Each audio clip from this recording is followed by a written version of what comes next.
Welcome back to the Undefeated Defining Moments podcast. This episode is sponsored by our great friends out of Waller, Texas, M&D Drilling, and it's brought to you by our favorite F word, freedom. Today's very special guest is Heather Nicole Boss. She's running for State Senate District 24 in the great state of Oklahoma. Welcome to the podcast. Thank you so much for having me. I'm so glad to be here. Absolutely. You like that intro? I did. I loved it. The F word. I was like, where are we going? All right, freedom. Got it. Okay. Oh, man, that's right. Freedom. So this is going to be a really fun episode because all the questions have been fielded off of social media. Okay. And like I said, I'll interject with a couple of my questions, but this one's going to be super fun. So let's get started with the basics. Okay. Who are you? Who am I? That's not a basic. That's a loaded question. Okay. I'm Heather Boss, and I am a believer in the Lord Jesus Christ. I am a married person. I've been married for 13 years to my wonderful husband, Taylor. We have 4 children altogether. One lives in Michigan. She's 19. And then we have our 3 children that still live at home, 10, 6, and 3. And so they keep me very busy. And then I run a church. I run an operated church. And I'm just a concerned patriot who got involved in politics a few years ago and decided to try to make a difference. That's awesome. You're a concerned patriot. Before we get into that question, because I'm curious about that, would you like to bless the podcast with a prayer? Absolutely. Let's do it. I appreciate that. Father God, I thank you for this opportunity to come on this podcast, to come here and speak to the people who listen in. And I just pray that you would use me to minister your truth and the truth that is needed to be heard here in Oklahoma. I pray that you would just bless every person under the sound of my voice, that they would know you. And if they don't have a relationship with you, Lord God, I pray that you would just allow them to have ears to hear and eyes to see what you're doing and saying in this hour, and that they would be drawn close to you, and that they would know and understand that your Son died and shed his blood on the cross for their sins, and that there is no thing that they've done that can separate them with your Son's blood, and we thank you for that in Jesus' mighty name. Amen. Thank you. Amen. That was very Thank good. you. Yeah. Well, thank you for asking. Absolutely. Glad to do it. Glad to do it. So you're a concerned patriot. Yes. Let's hear what are some of your concerns. So how that all started was I am a pastor at a church in Moore, and it's a family-run church. We've been here since 2013. When the tornado came through there in Moore, it passed our church, but hit the school right behind us, and where the children had died there, Plaza Towers. Yep. And so we got involved with the community then. So as a pastor, I had some opportunities to go into the Capitol and pray. We've been doing that for about the last 6 years, where we meet quarterly. Worship at the Capitol is what we call our Facebook page, Oklahoma Worship at the Capitol. And we go in quarterly, and we meet with folks from around Oklahoma who have a heart for government and have a heart to see things change. And thankful to our Senate District 24 Senator, Darrell Weaver, who has allowed us to do that through his office. He's allowed us to come in for the last 6 years to do these quarterly prayer meetings. And in that, one of the meetings, there was a group brought in from Texas called My God Votes, and they were looking for someone to start up full worship services, just like you'd see on a Sunday morning at a church inside the Capitol.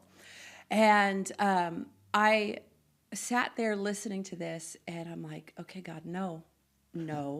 But you can't argue with God. Yeah. When God's talking to you, if you argue, you usually lose. So I'm like, okay, all right. So I was like, yes, I think I'm your gal. I think I can help you with that. You know, my plate's pretty full with having a big family and running a church. And at the time, I was running a school in our church as well. And so we got that started in 24. We did 16 weeks of church in the Capitol. Wow. We grew from just about 40 people to 150 people, and they had to move us rooms several times. We started out in 450, then we were in 110, and then we eventually ended up in the Supreme Court hallway because we just were too big for the other rooms. And so we had people from all over Oklahoma coming to these services. Well, this led to me having a relationship with a lot of legislators in the building. They would come to our meeting for worship services. When that happened, we would discuss different things. And one day they were like, well, you should run for House. And I'm like, whoa, this is not what I signed up for. I wasn't looking for this. I never even considered that ever. Yeah. My heart is for prayer and for church and for leading the people of God and leading people to God. That's my heart. So I said, okay, here's the deal. I'll pray about it. I'll talk to my husband. We'll see what happens. So I prayed with my husband. We talked, and the answer was, if not you, then who? Who's going to step in and take the lead? Who's going to be bold enough to step out and do what I'm calling you to do? And my husband and I were like, okay, that's our answer. So I told these legislators that asked me to run for House, I said, well, if you pay for my filing fee, I'll run. So sure enough, they did. And I put my name on the ballot. And I ran. We had 2 months to get in the game. I'd never been involved in the GOP. I had never been involved in politics before that. I did not have a clue what I was doing, but the Lord did, and he brought people around me who helped to facilitate everything that I was able to do in those 2 months. And from being a nobody from nowhere with an unknown name and no connections, there was 4 people in that House race. Obviously, I didn't win. I did place 3rd, and I got 17% of the vote. And so I was told those are really good numbers. And so for being out of nowhere. So that's how I kind of got involved. And then as these people were helping me with the race, I learned what needed changed. I learned that there was some corruption in the House, in the Senate, in the Capitol in general. I learned that there are things that happen behind closed doors that should concern people. I learned that there are issues that are not being dealt with that need to be dealt with. I learned that there's, I got involved in the Republican Party. That's been a whirlwind in and of itself. And so in the Cleveland County Republican Party, I am their state, there's 2 state committee people.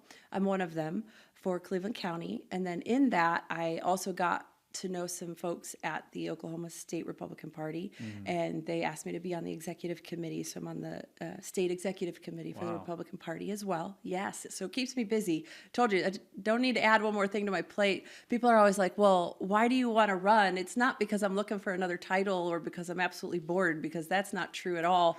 I'm pretty sure I need a nap more than most people.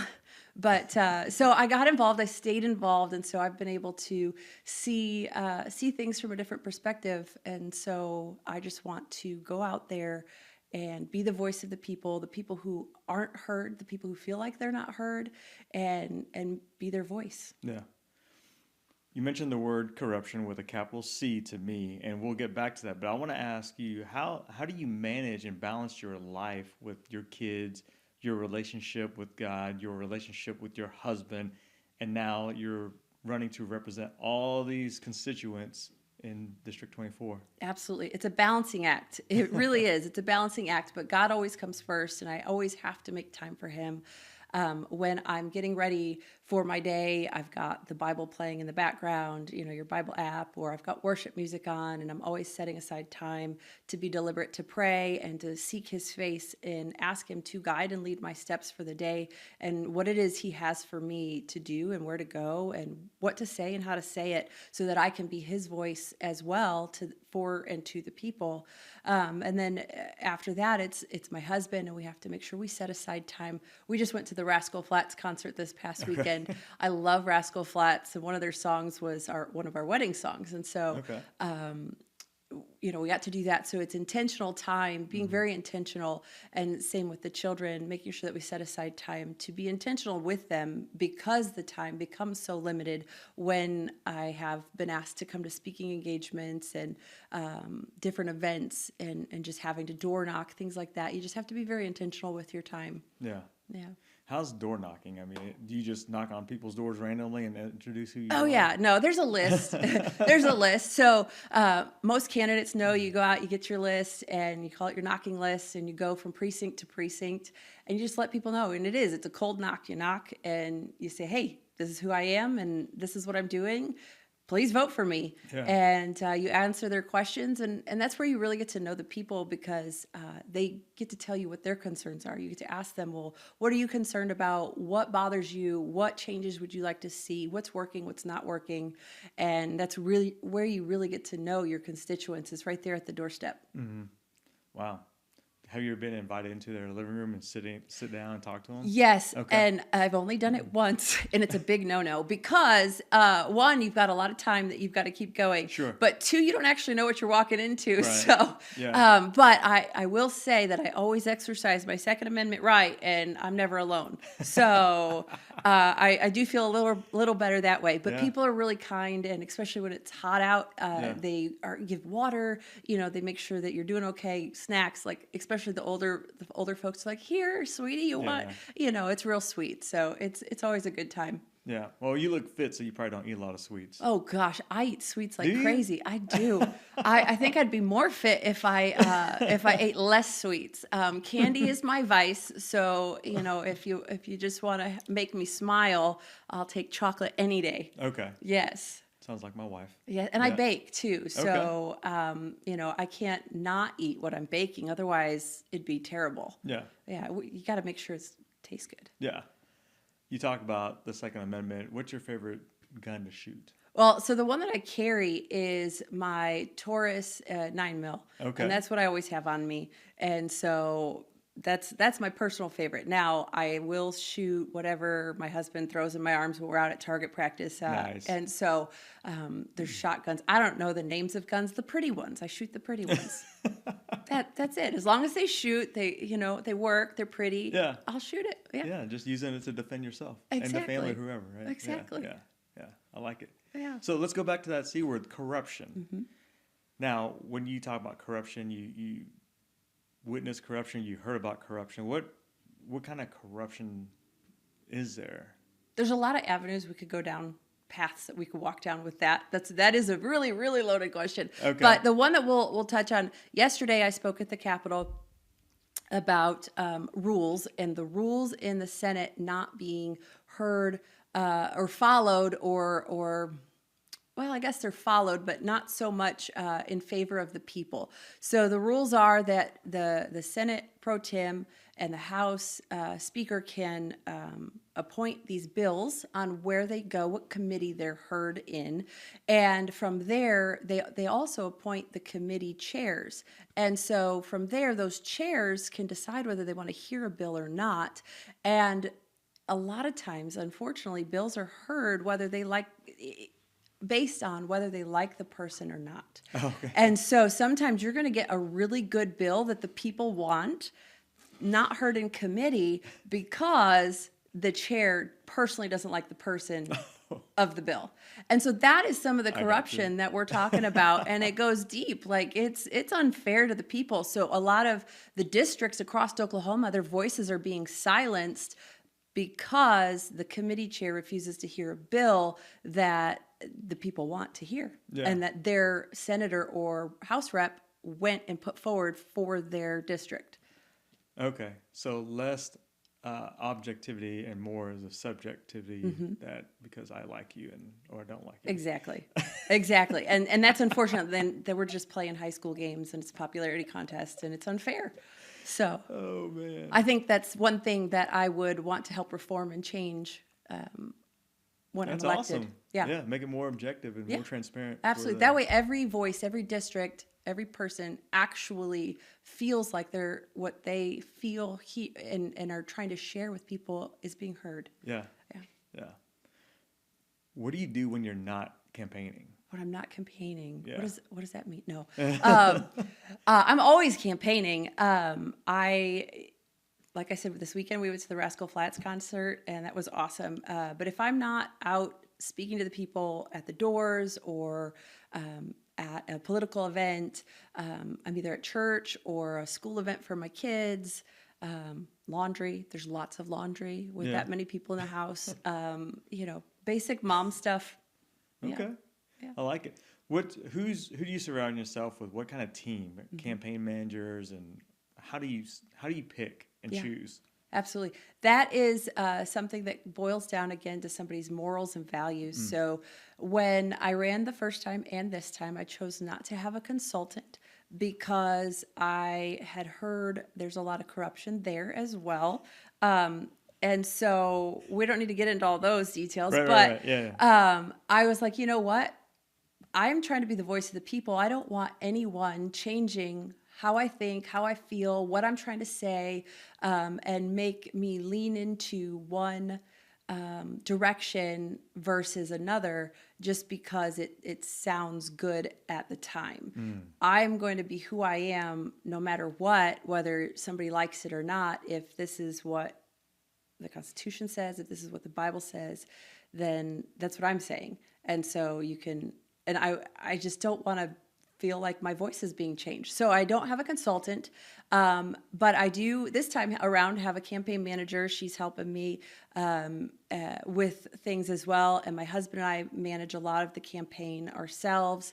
And then in that, we bring in a group of people. So I have some family, some friends that help with different volunteer activities and putting things together for me, and who I surround myself with as far as decisions and policies and things like that. I rely a lot on my husband, but then I rely on like people in my church that are going to be my sound voice. Like, well, Heather, you're getting a little off track, or Heather, what would God think of that? And so they always bring me back and to make sure that I am focused on being a sound, bold voice for the people. I like it. Yeah. I like it. There's the American flag. What does being an American mean to you? What does being an American mean to me? Well, it means putting America first. America first.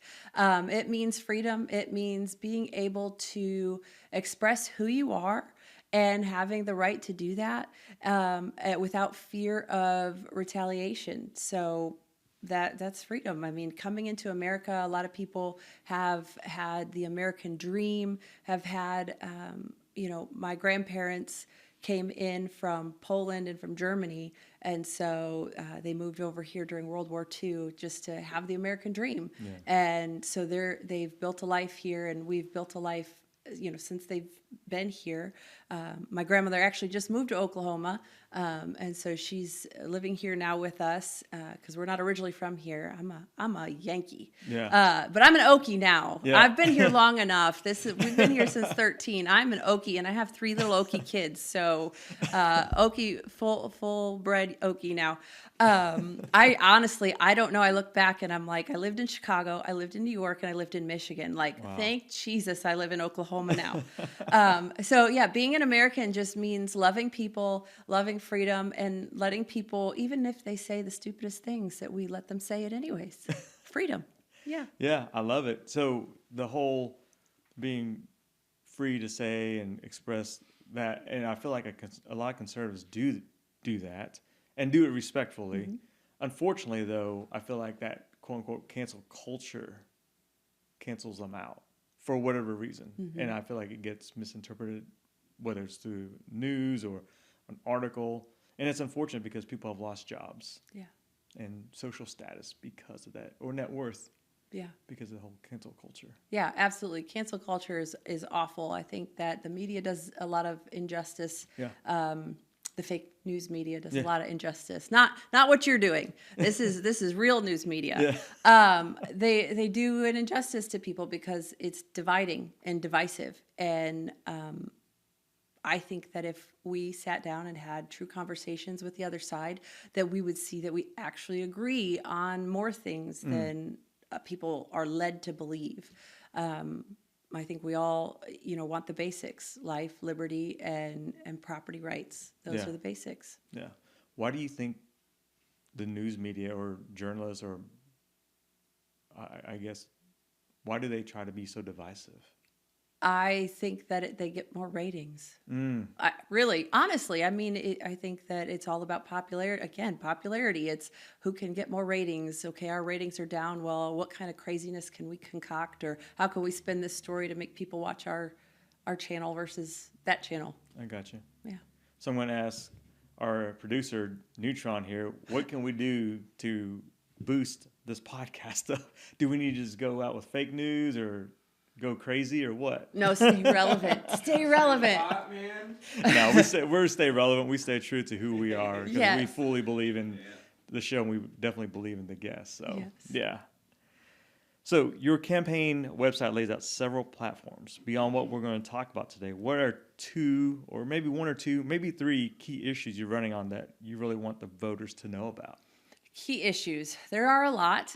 One key issue that affects all of us, not just in my district, but across Oklahoma, is taxes, property taxes, income taxes. I would love to see those just gone. Like, it's your money, keep it. Like, why do we need to spend more money? We need less government, less oversight, less overreach. And the way to do that is by giving them less money to spend. Okay. So keep your money. So on the property tax, what's in the property tax? Is it like, does property tax doesn't it have like police and fire built into that? Or if it gets eliminated, who funds? Like, how do we fund I think there are other ways to fund those things. 'Cause I know Gotcha. education is a lot of times wrapped up into that. I mean, look, Yeah. just go buy Yeah. some lottery tickets. Don't those fund those things as well? Education and all that.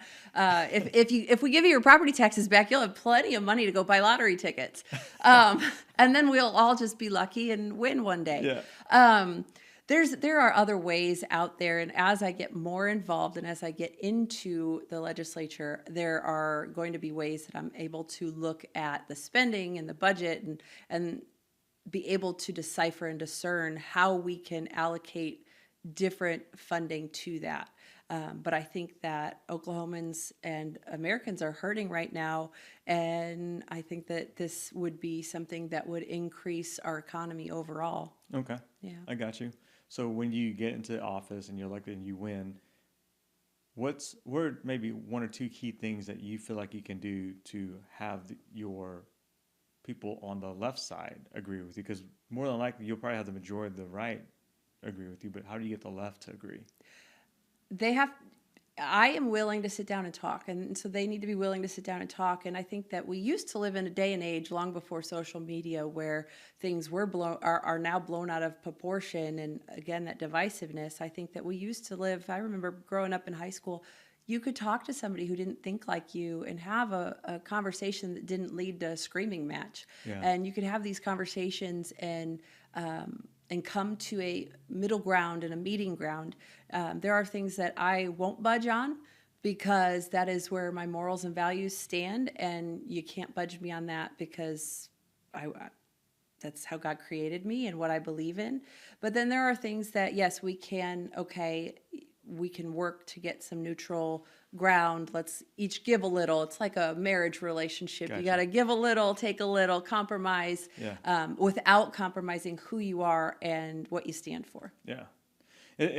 You brought up a great point. It's so interesting now, and I don't know if it's on social media or on TV for show, but politicians, I think, could do the world good if really you disagree on C-SPAN or something, but you're still able to have coffee and that moment gets captured. I feel like that moment, I don't know if, number one, maybe it doesn't exist or maybe it doesn't get captured. Yeah. I feel like there's real divide. The State of the Union was real evident of this. Absolutely. And so, what are your thoughts on that? The State of the Union. My thoughts on the State of the Union. Yeah. Yeah. Oh, yeah. That was real interesting to watch. The other night, I didn't get to watch it live, so I had to watch it back. And my husband and my sister and brother-in-law, we sat around and we watched it, and it was interesting to just see the hatred from some of the folks there. And when the president talked about America and loving America, and only the right stood up. It was like, you're Americans too. Like, Yeah. forget the donkey and the elephant. Yeah. Like you pointed to the flag earlier. It's America. Yeah. At the end of the day, the bottom line is you're Americans. You should be supporting America first. And so that was really interesting to see that divide there. Yeah. It is really interesting to see that they're elected officials, number one. And so what worries me is the people who have elected their quote-unquote representatives to do this. So are these representatives sitting down and sending a message saying, hey, my constituents have voted for me not to stand to be a proud American? Right. So that's what my concern is now. Is like, man, is this really happening? Absolutely. Is this truly what you're voting in for? Right, absolutely. So, and if you are, why? Right, exactly. I mean, we have a talk about that, but that's just wild to me. It baffles me. So here's another question. Okay. Oklahoma is currently ranked 50th in the nation in key education metrics, including reading performance. Many parents are asking how we fell to last place. From your perspective, what went wrong over the past 2 decades, and what is your clear step-by-step plan to move Oklahoma from 50th to first? Absolutely. It's an unfortunate thing that we're there, but it doesn't happen overnight. It doesn't happen with just one state superintendent. It happens with multiple years of failed attempts. We've seen that Oklahoma has tried to implement these experimental tactics that America's tried to implement, and they're not working. In 2002, George Bush signed the No Child Left Behind Act. I don't know that really worked for us. I think there are more children being left behind these days than before. Yeah. And so I really would like to see some reform as far as going back to phonics. Phonics are basic. So I started out by homeschooling my children.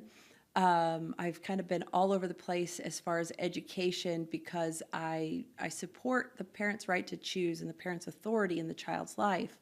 And so we started out by homeschooling, and at one point I was like, I'll enroll her in like a pre-K, kindergarten. I think maybe it was kindergarten. It was a private Baptist church school, and she was already at that age starting to be able to sound out words and really was mastering reading. Well, I put her in this school, and the teacher she told me one day, because she was struggling after a few weeks of being there, she said that the teacher told her she wasn't allowed to sound words out. And I was really confused because I guess I had never really realized that we went from phonics to not phonics. And so it really hindered her and it set her back. And so I let her finish out her time there, but I saw a decline in her reading ability because she did not think she was allowed to sound words out anymore. And so then I just really think that we need to go back to phonics, number one. But number two, I think that we need to do like a statewide audit of all of the educational finances. Yeah. I think that we need to really, truly look into what is happening behind closed doors and where the money's being spent, because I think that we have too much money being spent on administrative tasks and administrators. I think that we can lower that cost there and redirect those funds into teachers' pockets. I think that if we raised how much we pay our teachers, then we could raise the standard on what we expect from our teachers. And when you pay them a fair and reasonable wage, you're going to have teachers come who want to teach, who are excellent at teaching, and who truly love what they do because they're getting a fair and decent wage. And so I think that that's something that I would call for as well. And then just, of course, advocating that parents truly get involved in their child's education. Yeah. I mean, you look, and a lot of parents don't know what curriculums are being taught. They don't know what's in the curriculum being taught at school. Being involved hands-on and not just saying, well, we'll leave that up to the teachers, and the teachers being like pulling their hair out because their students not getting the help they need even at home. I think that it needs to become more of a teamwork effort type thing there. Yeah, no, that's great. What are your thoughts on AI and data analytics? Okay, so AI is useful for some things, I'm sure. I like to to play with it and make those fun pictures. There's one that I asked ChatGPT one day to make a picture of me of what it thought of me, and it put me in a tinfoil hat. So that was fun. Yeah, tinfoil hat holding an American flag. So it's my husband's background screen on his phone now. That's awesome. So, it's fun to play with. I know that Oklahoma right now has a lot of AI data centers trying to come in, and Oklahomans don't want that. They're very loud and outspoken and willing to be arrested to say that they don't want to have AI data centers. It's going to affect water, land usage, it pollutes the air, and so they can go to California. Yeah. That's interesting because on the State of the Union address, President Trump did address the AI data centers, and because a lot of residents and citizens were worried about the water, the pollution, and then probably most importantly of all, the energy bill getting pushed to Absolutely. But I think Oklahoma is starting to come out with legislation to protect the residents, and I believe President Trump stated something along that line to protect the residents from having to flip the bill for all this. That's an interesting topic about the pollution and about the noise, or I guess about the residents making noise. So, I'm in the camp where, hey, the technology's here. So how can we leverage that? Because Oklahoma does produce a lot of oil and gas, and it can create a lot of jobs. So what's the collaboration between the companies, the politicians, and the residents? How can we come to? I think Jim Shaw has some bills out. If I remember correctly, you may have to double check me on this one, but I believe it was heard in committee, but I don't believe it passed in committee. As far as his data center bill. But as far as how we can work together, if they want to come here, I think that it needs to be very clear that they foot all the bills. But you mentioned that there would be increased jobs. To my understanding, that's not actually what happens when you have the data centers, that it seems that jobs are created in the beginning, but once they're there, there's really no jobs. And so that job is more of a temporary thing than it is a long-term job increases. So I think that we have to look at that and consider that as well. And then, of course, you've got a lot of folks worried about the water usage to cool these data centers.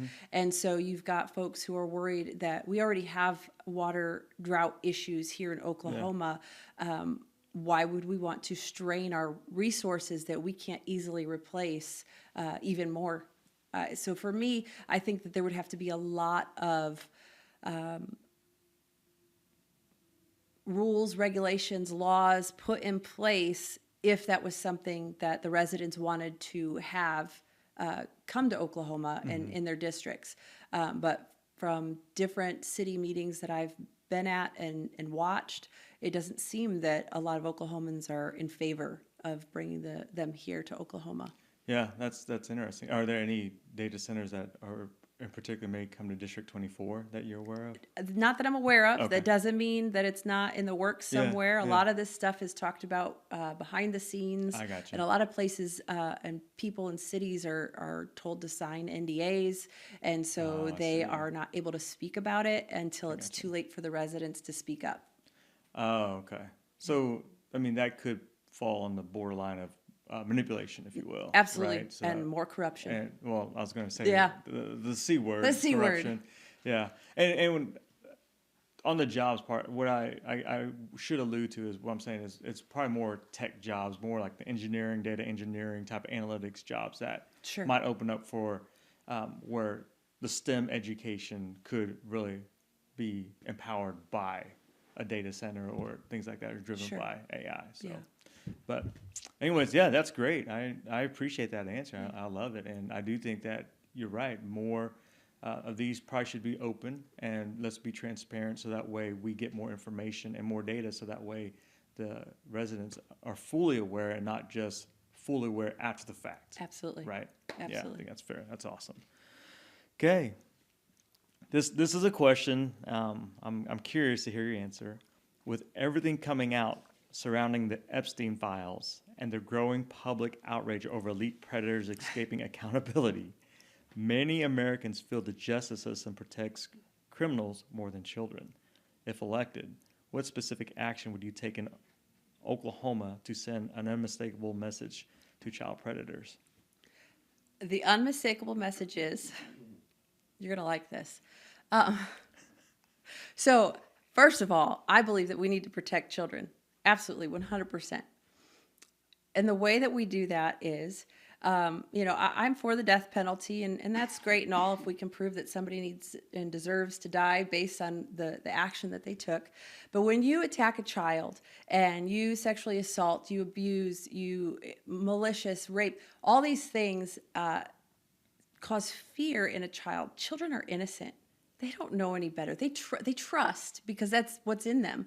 And if you do that, when I am elected, I will be presenting legislation that states that if you harm a child in that manner, that you will have the word pedophile tattooed across your forehead.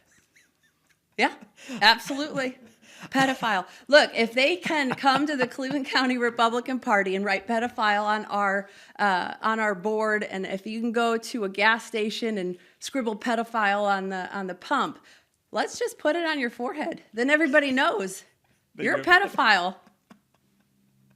Man, I think we could just end the podcast on that note, man. I think that should be the last question and the last answer. I love it. Yeah. I'll go for it. I'll go for that.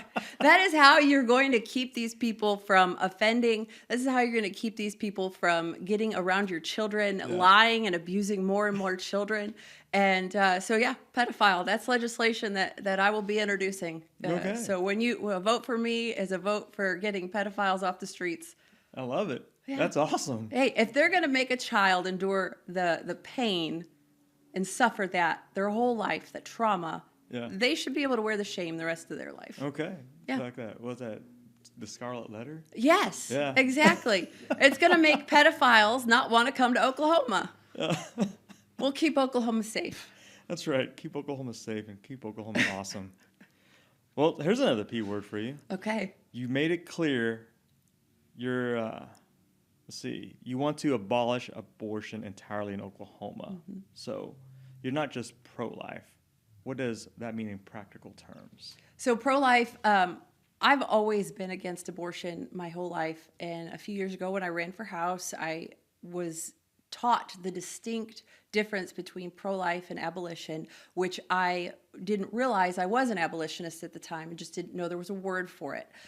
So pro-life really just wants to seek to regulate laws around abortion, and typically when someone states that they're pro-life, that means that they would allow it in certain instances. And so for me, abortion is murder, and I'm not going to stand for that at all in any instance. And so abortion really doesn't seek to regulate, abolitionist doesn't seek to regulate abortion, it seeks to end it.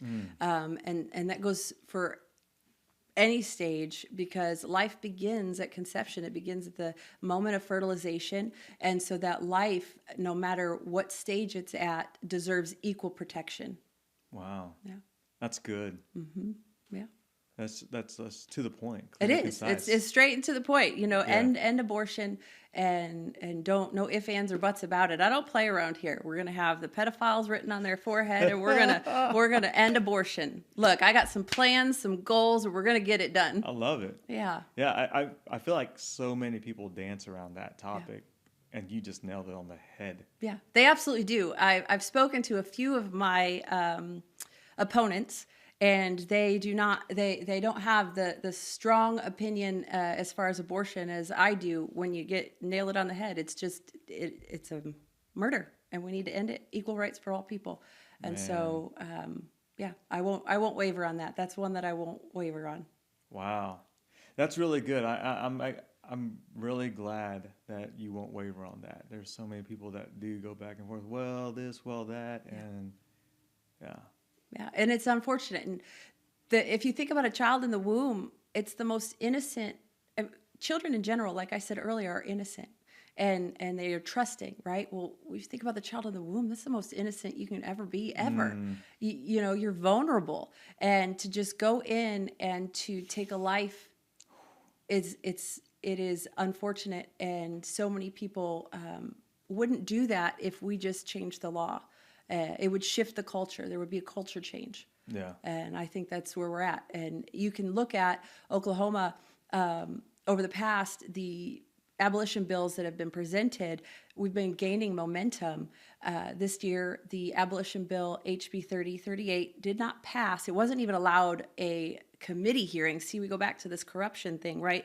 The chair, Randy Worthen, the representative from Lawton, refused to hear the bill because he didn't like the author of the bill and he didn't like it. He just didn't want to hear it, which is unfortunate because he had people from his own district demanding that he hear the bill, but he didn't. And so his district was silenced, and the district of Gabe Woolley, who wrote this bill, was silenced because he brought this legislation forward, asking him to bring it forward.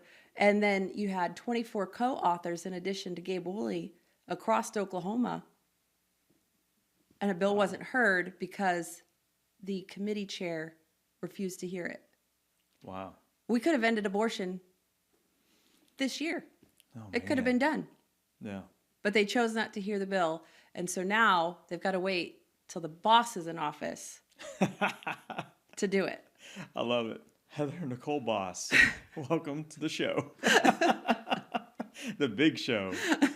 I like it because there's so many people out there that will waver back and forth. They don't stand firm in the foundation, all because they want a vote or two votes. Yeah. And they say the things to get elected, and then when they get elected, it's like sometimes they don't even do as they say. Look, I'm not going to say anything I don't mean because I have too much on my plate to keep a lie straight. Yeah. So if I don't mean it, if I don't believe it, if I don't feel it, if I don't think it should happen, I'm not going to say it because this is a balancing act I'm not willing to play. So absolutely, 100%. I'm going to say what I mean and mean what I say. I love it. Yeah. That's awesome. If voters remember only one thing from this conversation, what do you want it to be? Vote for boss. Vote loud, vote proud, vote boss. I love it. So here are some of my questions. What's a couple questions that you wish people would ask you, but no one ever asked? That they would ask me? Oh, gosh, I don't know. I've gotten asked all sorts of questions. But my favorite is on the iVoterGuide.com online, I believe it was, or it was Ballotpedia. One of those two. They asked what my favorite joke was. What's your favorite joke? My favorite joke. What did the snail say riding on the back of a turtle? You're going too slow? Whee! Oh. What about... It's a mom joke. I don't get it. Yeah, mom joke. The snail riding on the back of a turtle. It's a mom joke. Neutron, did you get that? No. I mean, you don't identify as a mom? See, he is pretty far right. He doesn't identify as the wrong gender. There we go. Oh man, that's pretty good. So yeah, I'm open to any question voters may have. I'm an open book. Yeah. I'm willing to have a conversation and sit down with people. The one thing I don't appreciate, but that's just social media, and I tend to try to ignore it, is just when people come and rant and like yell at me on a Facebook post. And but I'm willing to have a conversation. If you want to sit and have a real conversation, I'll sit with anybody and talk to anybody. Yeah. So have you had people rant on your page? Oh, on yeah, Facebook? absolutely. Yeah. And there was one guy that I was like, if you don't knock it off, I'm just going to block you.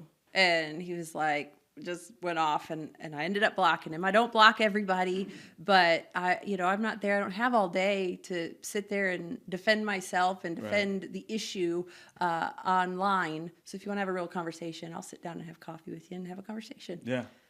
That's interesting. Because that's why you blocked me, I guess. No, I'm kidding. You haven't blocked me? Not yet. No. Not yet.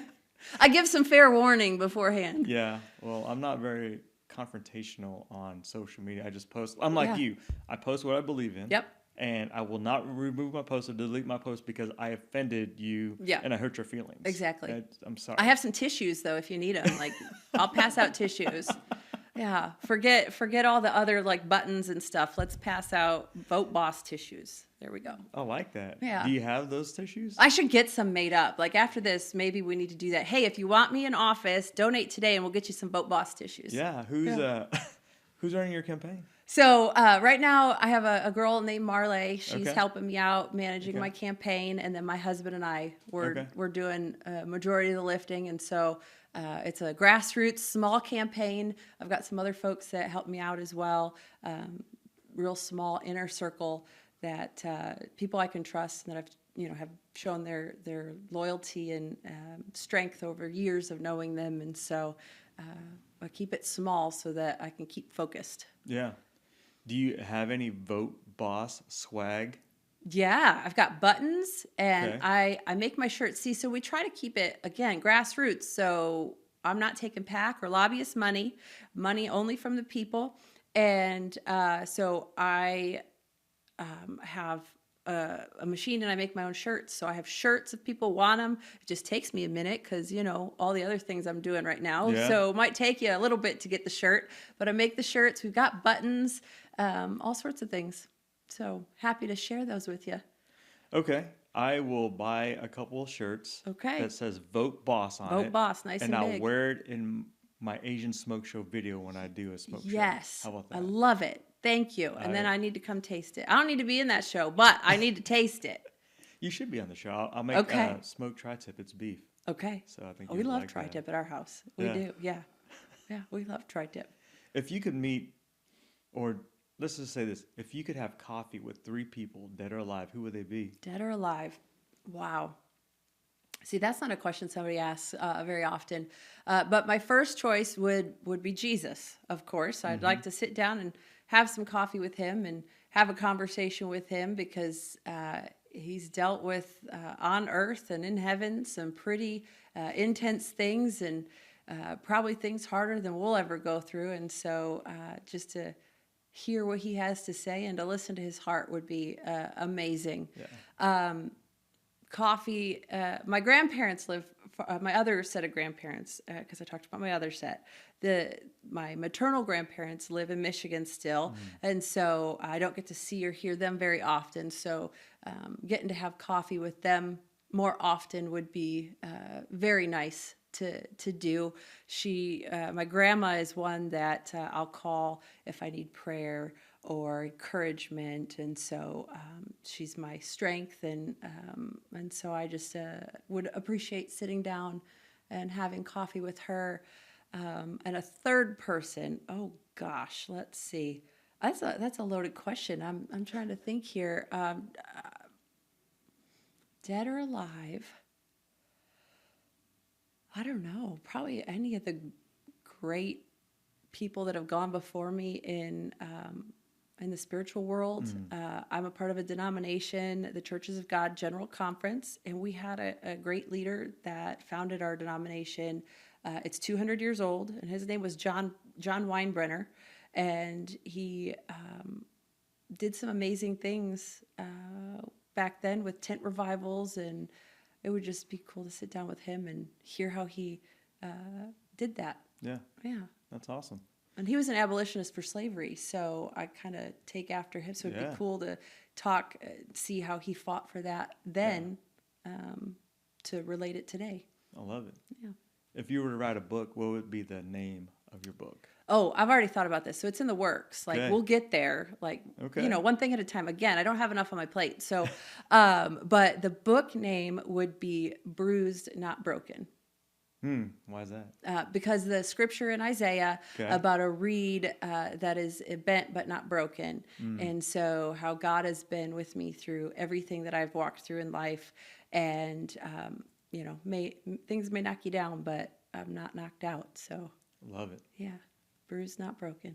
Bruised, Not Broken. That'd be a really good book to Yeah. read or on Audible to listen to. Absolutely. Yeah. You got to read it for me and put the Audible out there for me. I don't have the voice for that. So there's guys out there that have really good voices that Yeah. could do a really good job. I'm not one. So.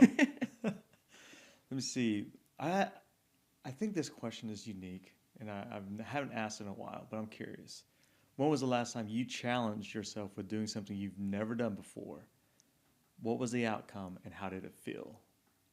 Well, running for politics was a big one 2 years ago. That was the first time I ever did anything like that. And so switching over from House to Senate is a big thing. But the last time I've challenged myself, one time I decided I wanted to run marathons. So I apparently challenged myself too much and hurt my hip. I tore a labrum. And so that's the cartilage there inside your hip. And yeah, I just haven't been able to do that. But when I was running, I was working up towards that full marathon. And so it was a challenge. It was hard. It was hard work. It was commitment and staying dedicated to it. And I made it all the way to a 10K before really injuring myself and kind of having to put that on the back burner. The other thing that's challenging is having kids. That'll challenge you every day.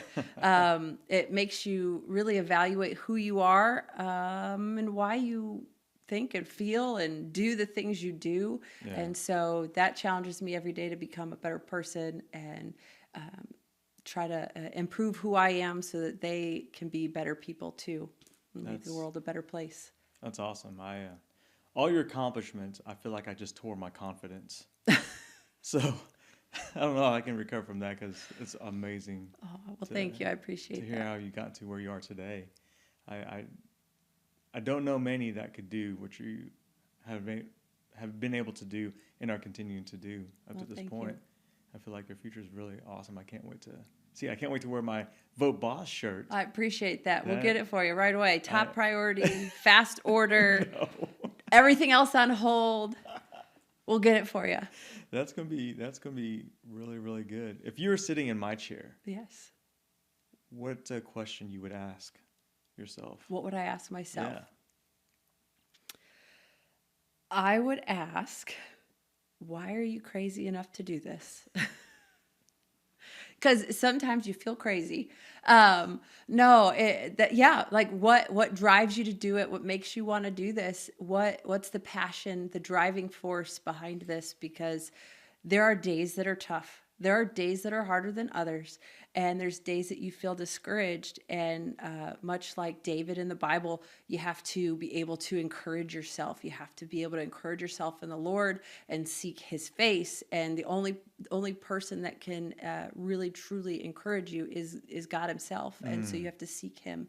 And so, what drives you to do it? And why are you crazy enough to do it? And that would be why. Yeah.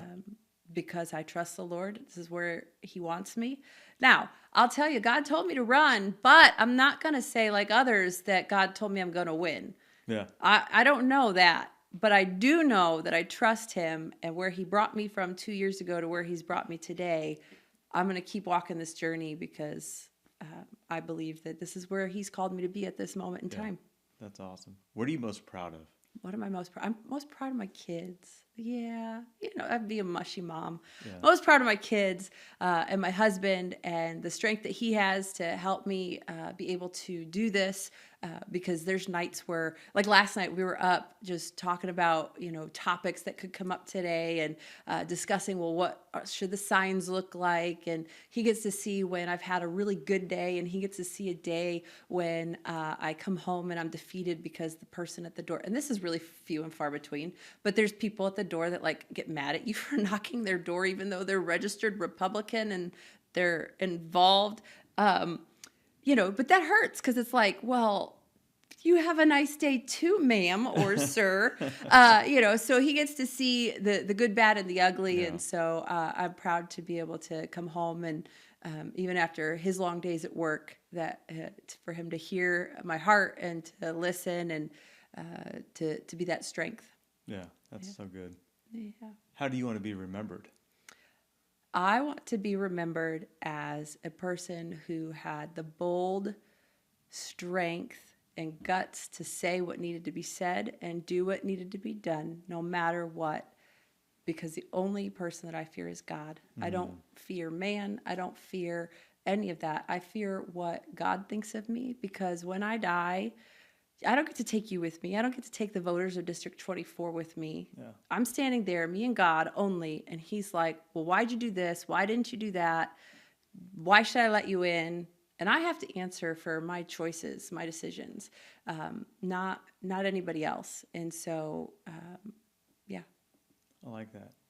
So how do people get in touch with you? What's your campaign website, and then how do they donate? Is it on there too? Absolutely. So it's boss4thepeople.com, boss4thepeople.com. And you can go to that website, check it out. I lay out my vision, my platform. It's all there. And I don't just say, well, I'm pro-life or pro, lowering taxes. Like, I lay it out, what I'm standing on and standing for. So you can go and read more there. Also on Facebook, I've got a bunch of videos there that they can go and watch different speeches I've given at the Capitol and different rallies and events. And you can donate on the website. Please donate on the website. Even $5, it helps. Every little bit adds up. And so they can go there and find me. They can reach out to me, send me an email, send me a message. I'd be happy to talk with you and set up a time to meet and chat if you have more questions. I'm also, available to come to events to speak. If somebody's looking to have a speaker, I'm happy to do that and put that on my schedule and come out. I have a couple events coming up for worship at the Capitol as well on that's the first one, May 7th at 10 a.m. We are doing the National Day of Prayer, is always the first Thursday of May. And we're doing this on the south side steps of the Capitol.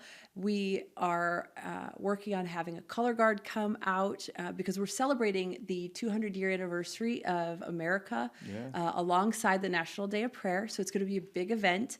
We've invited the governor, and if we haven't, I believe that we are doing that. Senator Jett said he was got to talk to him and get him there for me. So we're working on that. The governor's going to be invited. If not, Governor, this is your invitation. Please come, be a part of this event.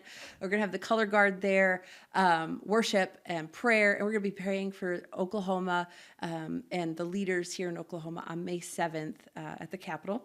We also, on March 21st through the 25th, we're doing a 24-hour Bible reading marathon on the south side steps of the Capitol. Wow. So they're going to start from Genesis to Revelation and read straight through the Bible right there on the Capitol steps. So you can sign up. I'll put that on my Facebook as well. You can sign up and come read for 15 minutes. I've got one guy who signed up for 4 hours to come read.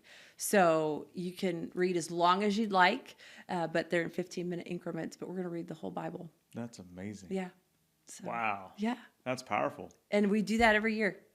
I think this is the third year that this has been going on. So, Okay. yeah. Wow. We're excited about it. Very good. Well, this has been awesome. What a distinct honor to sit here and have this conversation with you. Thank you so This much is for so having me. good. I enjoyed this a lot. I really did. Yeah, so much fun. If you don't mind looking in the camera, Miss Boss or Mrs. Boss, do you approve this podcast? I'm Heather Boss, and I approve this message. My name is Wong Lam, and I approve this podcast.